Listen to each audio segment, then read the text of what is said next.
In this video, I will show you step by step how you can fix your payment method was declined on App Store on your iPhone. So the first thing we need to do to fix this is head over to our settings.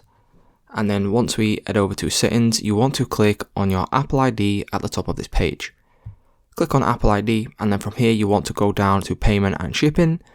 Now, once we click on payment and shipping, the thing that we do need to do first of all is go to our payment method, and then we want to select remove payment method. Now, once we have removed our payment method, you will then need to turn off your phone and force restart your iPhone. And then once it's back on, we can then head back over to this page right here, click on payment and shipping.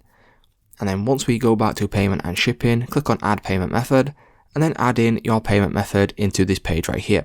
Now, once you've refreshed all of your details, what will happen then is that your payment will go through as normal. So it's just that simple, guys. If this video did help you out, please leave a like on today's video, and I will see you in the next one.